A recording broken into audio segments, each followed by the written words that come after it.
The North Atlantic Treaty Organization, or NATO, stands as a bulwark of collective defense, uniting nations committed to safeguarding freedom and democracy. Since the outset of the Russia-Ukraine conflict, NATO has demonstrated an unwavering resolve to support Ukraine's sovereignty and territorial integrity. The alliance has provided Ukraine with substantial military aid, including advanced weaponry, intelligence sharing, and training, bolstering Ukraine's ability to defend itself against Russian aggression.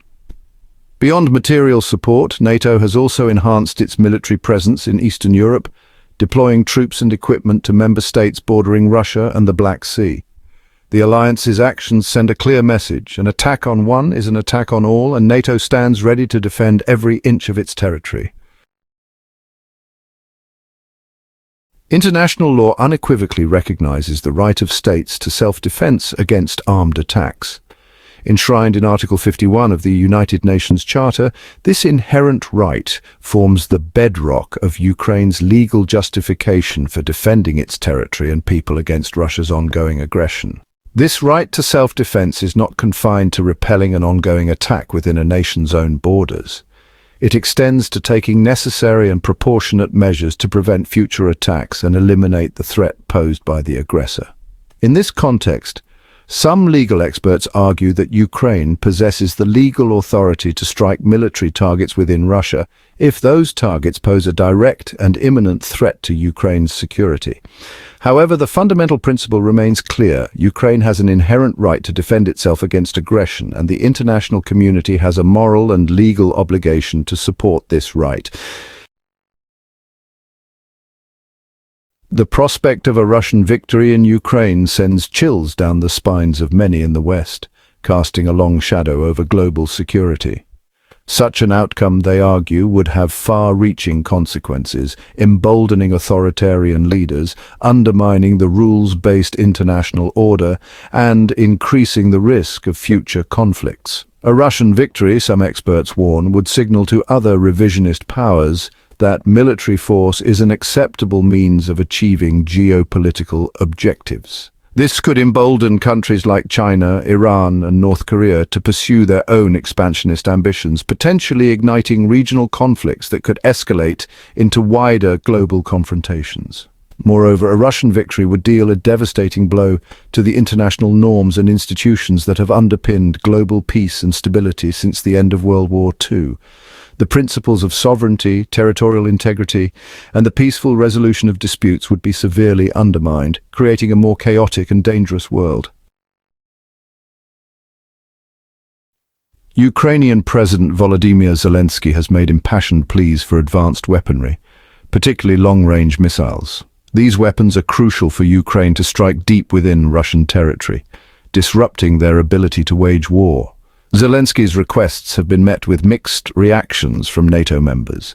The US and UK have provided sophisticated weapons, arguing it's essential for Ukraine's defense. Others fear that long-range missiles could escalate the conflict, leading to a wider war. Navigating the treacherous terrain of the Russia-Ukraine conflict, NATO walks a tightrope, carefully calibrating its response to provide Ukraine with the means to defend itself without triggering a wider war in Europe. The alliance faces a delicate balancing act, supplying Kyiv with military aid while simultaneously striving to prevent a catastrophic escalation that could draw NATO into a direct confrontation with Moscow. At the heart of this dilemma lies the question of long-range missiles.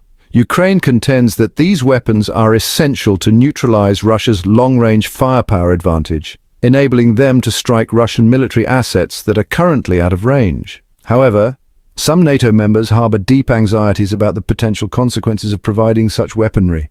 The alliance's predicament underscores the complexity of this conflict and the high stakes involved. The international community has rallied behind Ukraine, showing unity and resolve. Nations have condemned Russia, imposing economic sanctions and providing humanitarian and military aid. From the US and Europe to Asia and Latin America, the message is clear. Russia's invasion violates international law. The US, EU and allies have imposed sanctions on Russia, targeting its economy and oligarchs. Countries have provided billions in humanitarian aid to help displaced Ukrainians.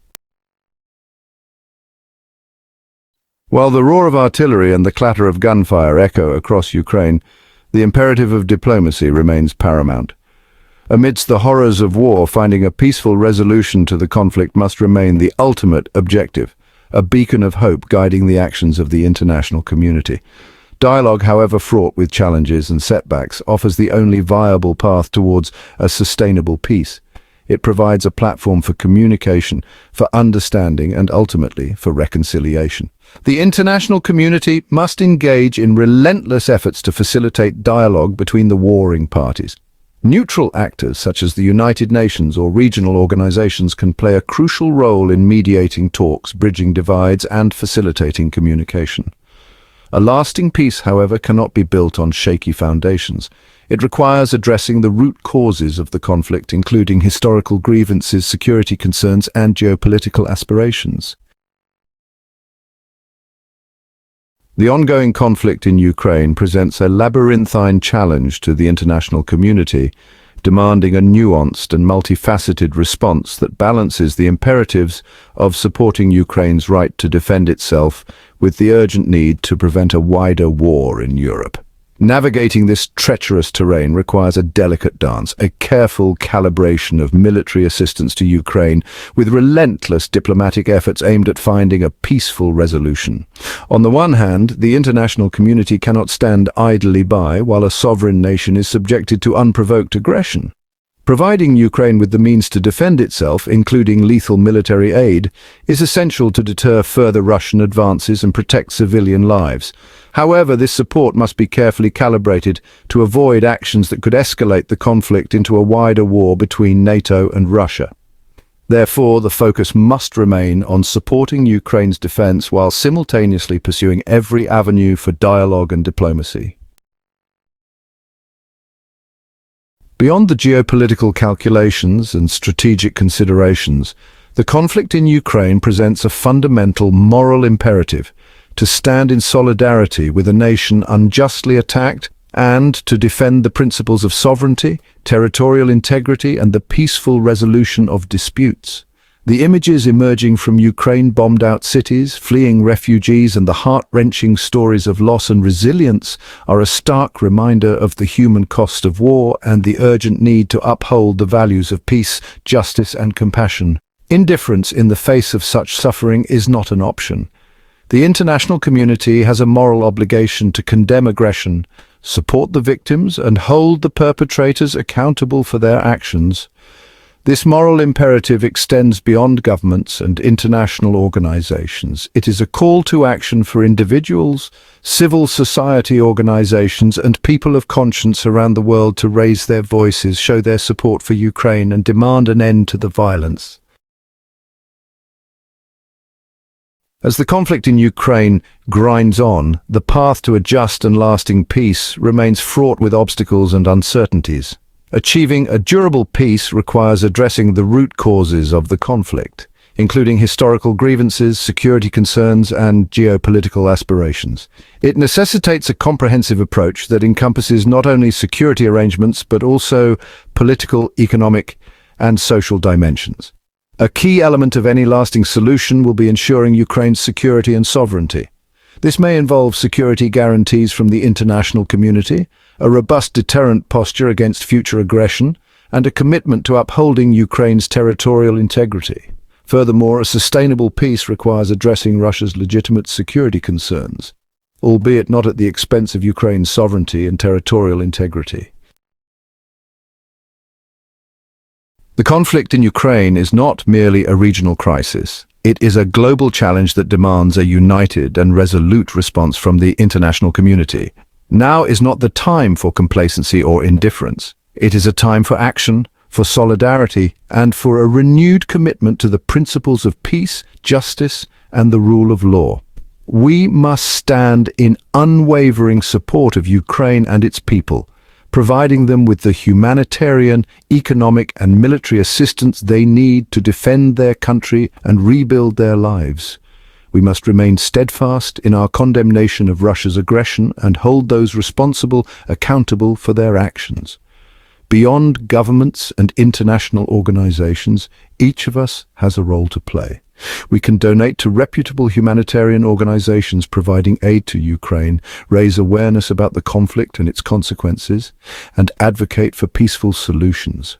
So hit that subscribe button, ring the bell for notifications, and let's turn the page on a new adventure together.